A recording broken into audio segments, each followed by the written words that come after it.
What's up, Scots Nation? Today here with Maryville College SID and CSC Hall of Fame inductee John Painter. Could you tell us a little bit about yourself and just how you got started in the career field? Connor, great to be here. I've been watching these and I listen to them more than I watch them riding around town. I can't say that what you and Jake are doing with this podcast is nothing short of tremendous. I mean, not every Division III school has a really cool podcast. I mean, our Maryville College alums and fans and followers, it's a great way to kind of keep up with what goes on kind of behind the scenes. I know that's what your plan is. You've had student athletes, coaches. I mean, it's really been fun. You've had Wall of Famers. So first of all, congratulations and Thank you. And having me in here. I got lucky. I grew up in a sports household.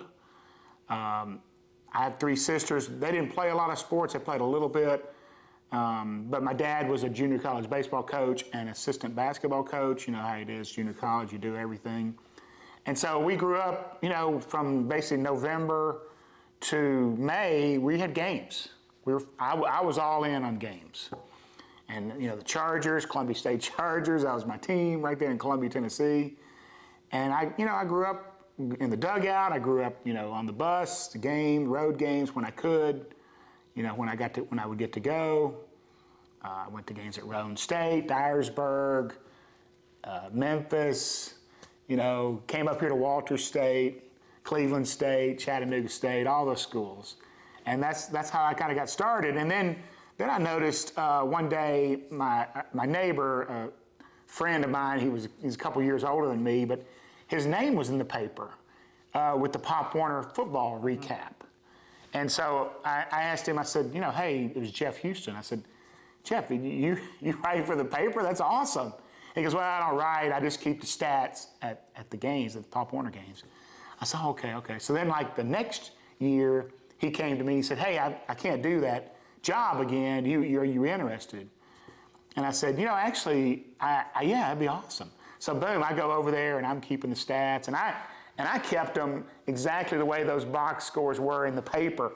First downs, by rush, by pass, by penalty, yards. I kept everything like that. Offense. I didn't really have anybody doing defense. It's always the second person. But the guy, the sports editor, Marion Wilhoit, he thought it was cool that what I was doing, and then he asked would I want to do other games, other sports like junior high games, basketball, football, and so that's really how I got into doing the stats part. And then he let me start writing, some game stories, which that was fun, and I was still in high school, and then I went to junior college right there in Columbia, so I was still around. Before I left. And then it was time to go to college, and I reached out and said, I found out that they had these offices that kind of managed the communications efforts. And so, I said, hey, look, I've been doing all this. Here's all my clips from the Daily Herald. Here's some of the good stories I've written and the stats I've kept, for the junior college and the high school and stuff. And, they hired me, and that's how I got started, and then kind of midway during my college days, I realized, wow, this actually could be a career. I didn't even think about that. And so, sure enough, that was in the 1980s, and I'm still doing it here in 2025. I've been really lucky. I've been in some great places, and I've learned a lot. I learned a lot here at Maryville. I've been here 4 years at Maryville, and getting ready to retire at 61, and I'm blessed to be able to do that. But I learned a lot, and I love it. And my favorite part of the job has always been the we won and the we lost part of it. A lot of people don't have jobs where you win and lose, but we do. And the losses stink, but I love the wins. It's funny. I know my dad was a coach, and he always hated losing more than he loved winning. Coach Fulmer said that at Tennessee. He said the same thing. I said, my dad said the same thing. Coach Fulmer played for my dad, back when he was in high school. So there's all these circles that I've gone through. I've reconnected circles later in life. And I was a real young kid, and Coach Fulmer was at Franklin County High School. We were living there, and my dad was his baseball coach. And so he circled back around, but I've not been a coach, so I like winning more than I worry about the losing. You know what I'm saying?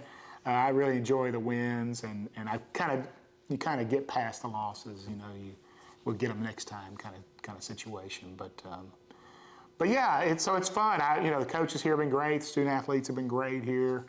I was lucky to land this position when I came back from Colgate, but I was up there 9 years and came back, and then Eric Etchison, who's a Wall of Famer here, he was leaving to move out of town, and it just kind of was perfect timing for me to be here at the time.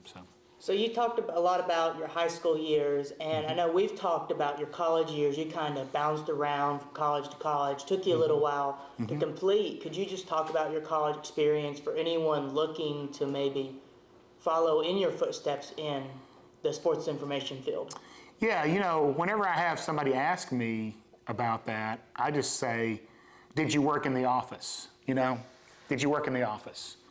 I don't really worry about what your major is. You can major in, I always joke, you can major in Russian theater for all I care. Have fun with your major, enjoy your major, but did you work in the office? That's what I want to know. If you haven't worked in the office, then that kind of makes me think, okay, you're not really going to know all what is going on here.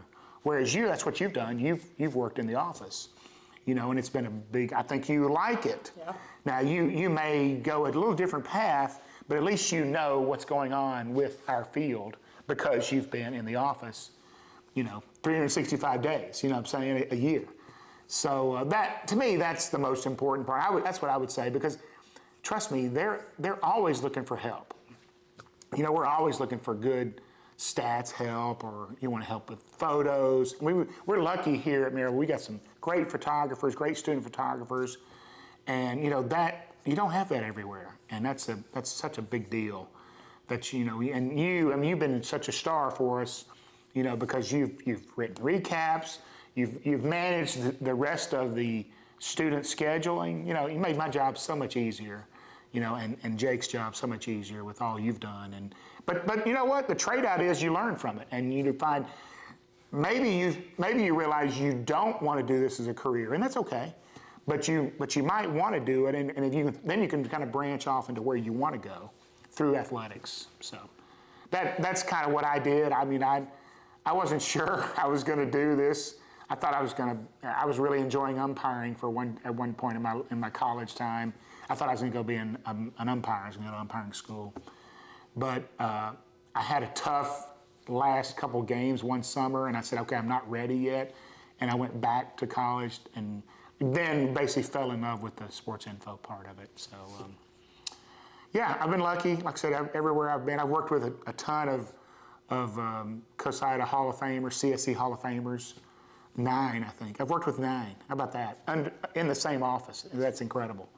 So, yeah, I've been lucky, to have worked with all of them, and I've learned stuff from every one of them.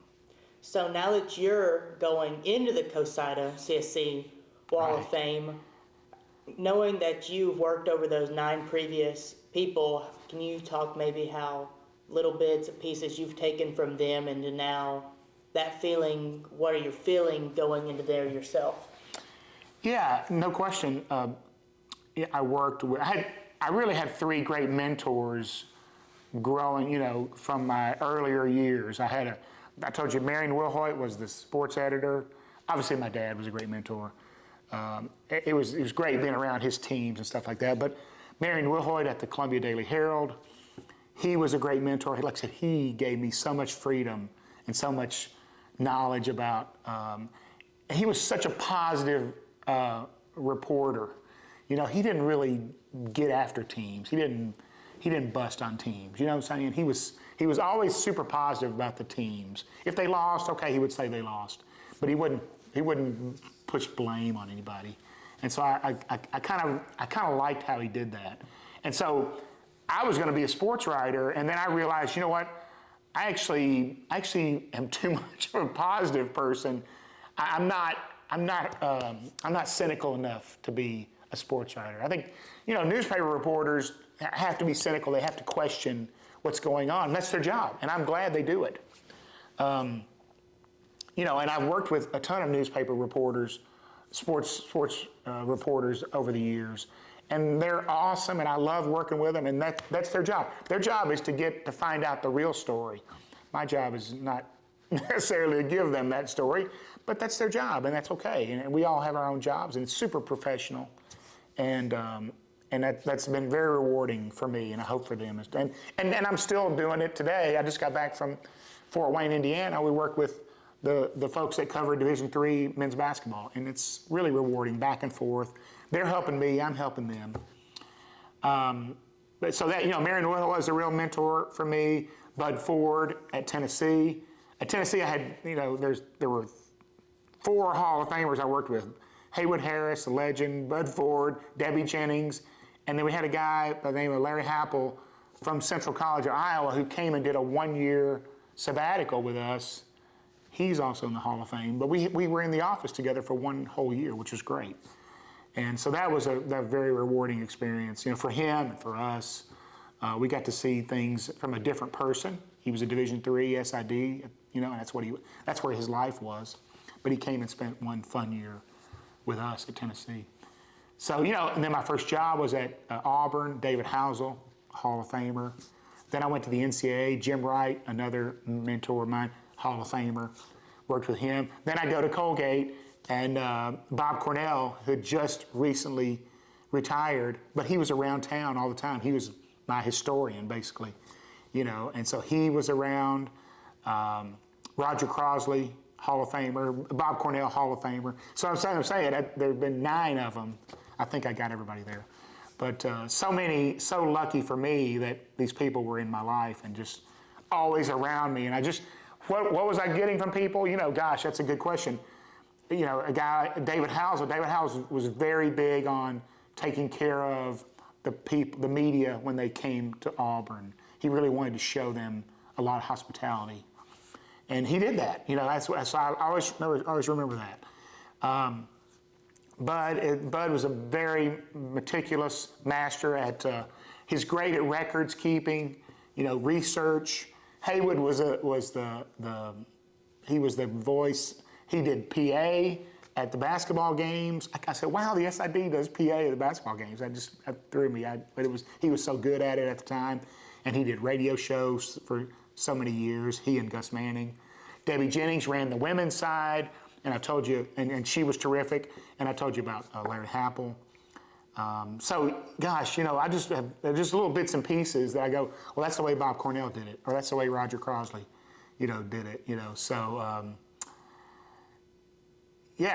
just have met all these people through the years, and it's just stuff just kind of naturally flows into the way you handle things and the way you do work. And that's probably what's going to happen with you, because you're going to say, well, that's how John Painter did it, or that's how Jake did it. So you're just going to automatically do things that way. It's just how it happens. Yeah, I want to kind of dissect that a little bit. You talked about newspaper writers being cynical, and like we're both big Braves fan, and writers today, they're talking about, man, why did he put in Hector Neris there? That's right. High leverage spot. But on the other hand, when you're covering baseball, softball, man, you're talking about coaches kissing fish and all that good stuff. And just talk about your writing style and just, pop headlines and just how that's developed over the years. Yeah, I started when I was I guess I was probably in high school or junior college, still in Columbia, but working at the newspaper at the Daily Herald. I got a subscription to the Atlanta Journal-Constitution. So they mailed me the paper. There was no internet, okay? So they mailed me the paper. I'd get the paper, 3 or 4 days after the fact. And I would open it up, and I would read their recaps and read how they wrote about games. And I saw the headlines. I think the people who follow the Braves or for the AJC, their headline writers are so much fun. They throw those headlines at you, woo, and I just love those. And I like to read good writing, and I like to read game stories that make me replay the game in my head. So there was a writer who said, I think it was Red Smith. He had a book called The Red Smith Reader, and there was all these, some of his best writing in this booklet, Red Smith Reader. And I want to say he had a quote saying, the folks go to the game and they have a really fun time at the game, and then the next morning when they read the paper, they can have a fun time all over again. So that's the way I want people who have gone to our games to then, if they read the recap, they have fun all over again. Now, if we lose, I keep those kind of short and sweet. I mean, nobody really wants to read them when they lose. I don't read when the Braves lose. I rarely read that recap, sometimes, but more when they win, though. I'm pretty fired up about it, or exciting game. I want to go read a recap about it, and it's still something that's important. The good writing still has a place. The video obviously has a place. That's great, but good writing also has a place, and so I like to go and have a good time again by reading a recap of the game or the event or whatever. So, You mentioned good writing has a place, and the world we're living in now is artificial intelligence replacing a lot of writing for people, and they're even, I think, having a workshop on that at CSC this summer. How has that impacted your job, and do you think that 30, 40 years down the line that the CSC legends like yourself, that good writing is just going to disappear over time? Yeah, maybe. I don't know. I think you can tell the good writing, and I'm sure that's going to get better and better over time, right? That's what the AI is supposed to do. It's supposed to get better and learn and get better. I've encouraged friends of mine in the business who are in a one-person shop to use it. I mean, let's say they've got 5 recaps to write on a Saturday night. Well, it'd be much easier to put that stuff into whether it's ChatGPT or whatever, to come up with a story, and maybe by the time you post and everything, maybe it only took you 8 or 9 minutes versus 25 minutes, because 25 times 5, that's, you're talking about 2.5 hours or so, versus, gosh, I got all this done in an hour. How that was huge for me, because I'm a solo person here at this job. So I've encouraged people to do that. I think that's a smart move. I like writing the recaps. I've used the program to help me with recommendation letters for like players in all-star teams, things like that. I put all their data in there, and then it kind of summarized it for me. I also used it to help me with the volleyball, because I put all the volleyball stats into the program, and it summarized what the real highlights of that particular player were, and I then took that information and put it in their bio. So that's pretty cool. I was happy to do that. I didn't use it, 100%, but I did use part of it, and it helped me. And I'll probably do it for football, so because it might give me some heads up on some things that I didn't notice Connor Gahagan did. Oh, okay. Wow. Also that. Okay, I didn't realize that. And so then I can put it in their bios and stuff like that. So any tool like that is going to help me. There's no way 30 or 40 years you can predict what's going to be happening. Who knows? But I like to make my recaps fun to read. I don't know if anybody reads them. I don't know. Maybe they do. If they, I think I get some feedback about it, and I think people read them. But I want it to be fun. I want them to have gone to the game and they enjoyed it, and then they go home and they enjoyed it all over again. So that's my goal anyway. Yeah, I think back to, Braves World Series. It's always fun to go back and look at that Jorge Soler shot to the moon. Yeah. Just go back, and it's preserved in time, and that's kind of what you're doing in this profession, is making long-lasting memories where, 10 years down the line, maybe you've got a player and they can go back and look and see, hey, that's what I did in that game. No question. So what I want to talk about now is, your time before Maryville, and maybe we'll start with the NCAA and kind of what you did for them, and maybe what your biggest takeaways did from Yeah, so I was at Auburn, and we had a really good women's basketball team. That was my job, was women's basketball. I did the football program, and then I did the women's basketball. I was their main contact, and then I kind of oversaw the student staff. They had a great student staff at the time. So that was good, and we were really good. We lost 2 games the whole season. We were number 1 for most of the season, the last half of the regular season. And we had beaten Tennessee to move to number 1. And then we got beat by Tennessee in the conference tournament final. And then we were also number 1 seed in the tournament. We made it all the way to the national championship and lost to Tennessee. They were a little bit better than we were. But anyway, in that time, I met some NCAA people. And so then about, 7 or 8 months later, they had a job opening kind of sudden. And they kind of went around the room, hey, who do you know in the Big Ten? Who do you know in the SEC? And my name came up, and they knew my boss, because my boss was part of the media coordination team for the men's Final Four. And so they called him, and he called me in the office, hey, the NCAA wants to talk to you about a job. And I was like, oh, gosh, I don't want to take that job. I like here. I like it being here. I like where I am. And he goes, oh, go on, take the interview, and it'll be good for you. It'll be a good experience for you. So I wasn't nervous at all on the job interview because I wasn't taking the job. And I took the job and stayed 12 years. So that shows you never know, right? You never know what's going to happen. And met my wife up there, our kids were born up there. So loved my time at the NCAA. Now, it's an office job. You don't have the wins and losses, but I did get to work championships. And I really enjoyed the championships, being back with the crowd and the locker room, being in and out of the media interviews and stuff like that. So then there was a chance to go back to Tennessee, and I had just taken a new job at the NCAA, so it wasn't good timing for me, so I said no to Tennessee. And then a year later, they called me back. The person they had hired had just stayed for 1 year.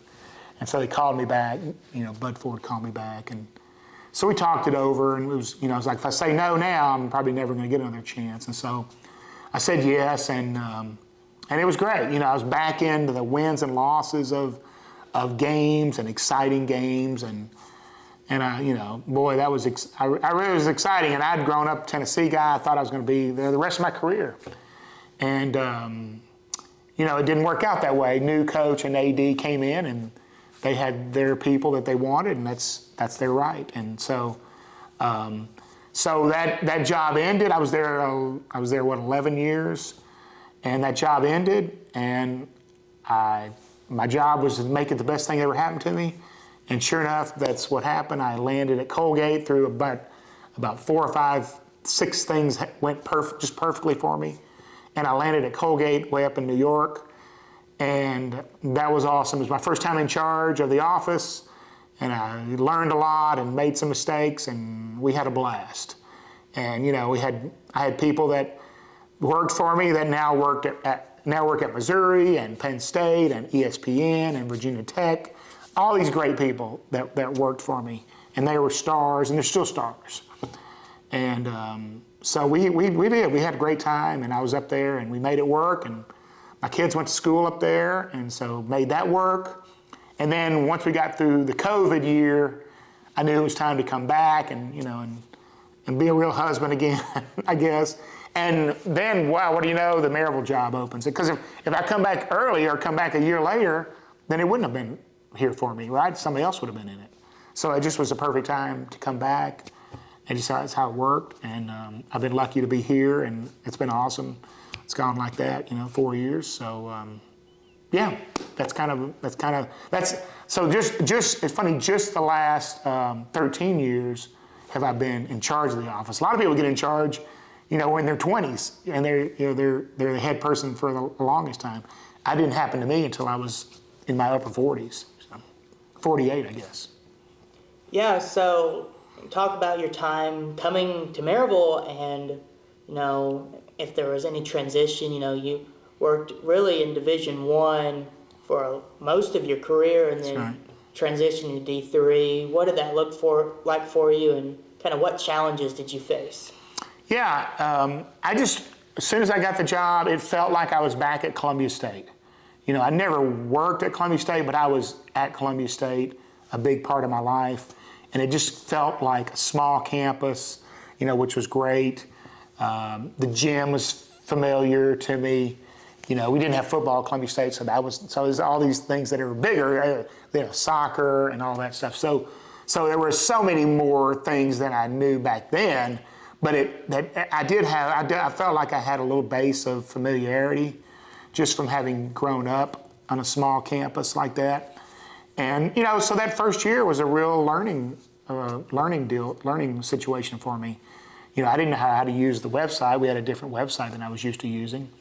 So, there were a lot of stops and starts, but, it was great. Everybody on the staff was super encouraging for me, and they seemed to be glad I was here, and I was glad to be here. And so, what I like to do is get around, you get around people and you get to know them, and, they get to know you. And so that's what I did. To me, it's usually the staff first. I mean, a lot of folks, and especially in Division III, they'll say, oh, it's all about the student athletes. I love being around the student athletes. And that's true, but I really enjoy being around the staff members, because those are more steadier positions that you get to know. And the athletes are terrific as well.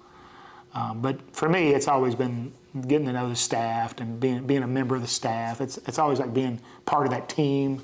I really like being on the team. That's important to me. So,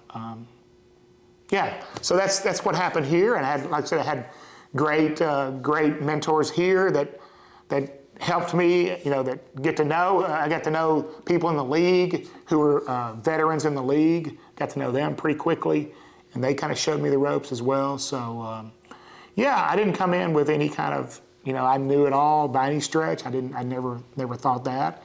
I was eager to learn. I was happy to be here, and so it was pretty good transition for me. All right. I want to look at the camera, see if we're still rolling. We'll take 5. Okay. It's the hard part about doing what that was. We're at 27 minutes. Is there anything you want to ask that we think we're missing? I'm just good being here. We've got about 32% left on this battery. Let's get into the fan questions now. We have fan questions? Fan questions. Man, who knew?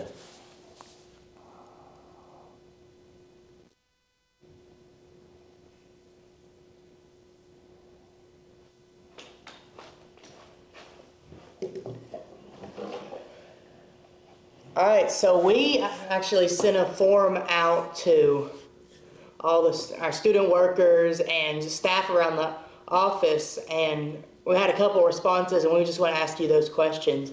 So first off, and I'm willing to bet a piece of gum that this question comes from Alex Slocum. It's anonymous, but I'm willing to think it goes to our facilities director. Okay. And they want to know, whoever submitted this, probably Alex, what's the best steak in Knoxville?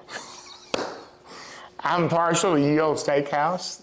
We used to go there on Friday nights for home Tennessee football games. Bud Ford would arrange that. He would invite the out-of-town media to join us for dinner. You get a big game, like a big Alabama game or a big Auburn game. Back then, we played them every year, and a Florida game. And they might have 40, 50 people, guests. And so we were always able to go. And I like it. My job when I was a student, and then also when I came back and I was full-time, is I would drive a van to the airport and pick up the visiting SIDs and their immediate staff, right? If they had any spouses that were going to go, if you had an assistant SID, you might have a videographer. So I would pick them up in the van and drive them over there, and then I would take them home. Because I lived in Blount County, so it was easy for me. I just take the van home and then go in the next day for the game. But so Yield Steakhouse for me. But because so many great memories. When I was a student, check this out. When I was a student, Lindsey Nelson would go with us. How about that, Lindsey Nelson? I mean, you can look up, see who Lindsey Nelson is, but he was a legendary announcer who started the Vol Network. Actually, he started the Vol Network in the 50s, and then he went on to be a voice of the Mets and CBS and Notre Dame football and all kinds of Olympics, things like that. So Lindsay, but he was retired and living in Knoxville, and Bud would invite him over, and so he would come. I say, that's Lindsay Nelson. How cool is that? So anyway, and we'd also have like Vern Lundquist if he was calling the game, or whoever was calling the game that weekend, CBS, ESPN. We would invite them to come eat dinner with us.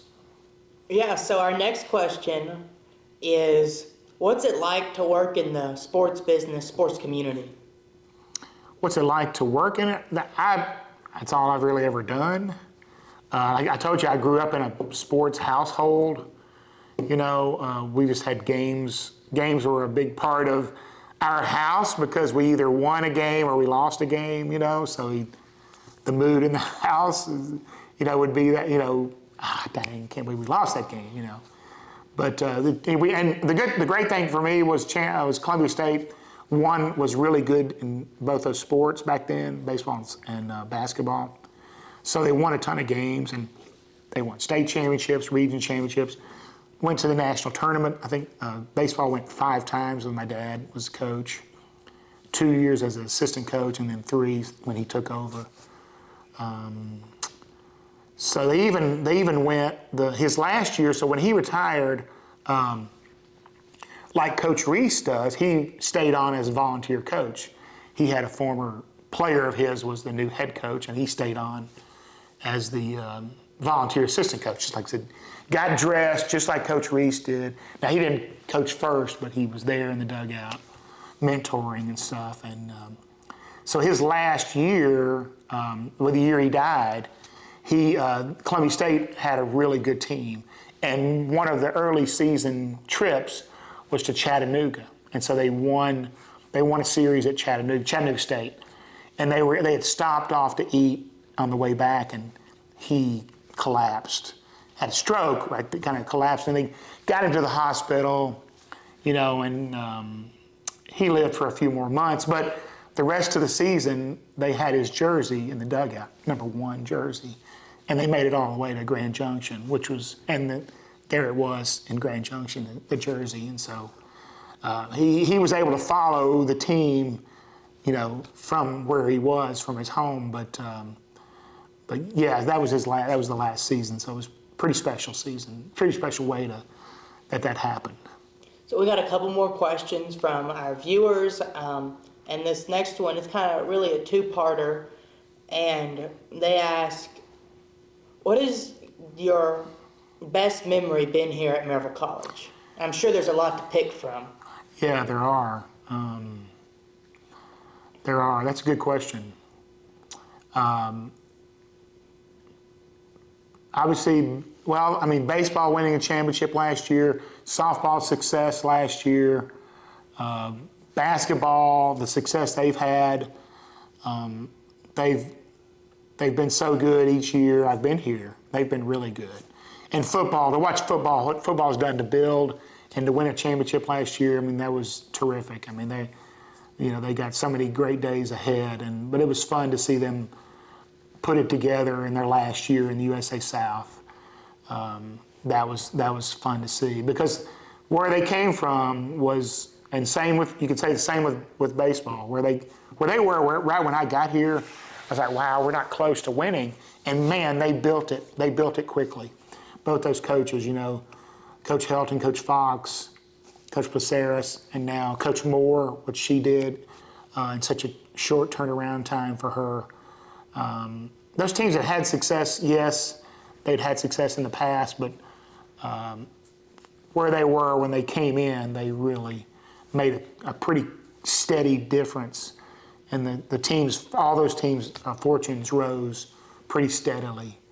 And it's funny. I love watching our women's soccer team play. They've been good since I've been here. They've been good every year, and they're so good, and they're just so organized in the way they dismantle those teams they play.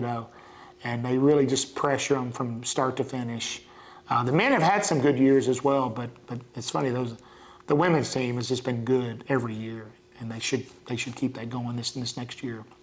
So I don't know. I don't know what the answer. I don't know what my favorite is. I didn't answer that very well at all. But those championship memories are fun ones for me. So Definitely a lot of success here and consistent success for the soccer team, Yeah. the basketball team, and Yeah. our viewer. They said maybe we could break it down and ask you what the most comedic memory has been for you. Oh, fun times in the baseball press box. I think we worked 4 games in one day, and was it 4 or 3? I can't remember. I think it was 4 games. We in got one done day. about midnight. I think. Yeah, and so fun times late at night, but we were keeping it professional. But we were having a lot of fun up there, and we had I say it all the time. We're not saving lives in my job. We're not saving lives. Some people have jobs. That's what they do. They save lives.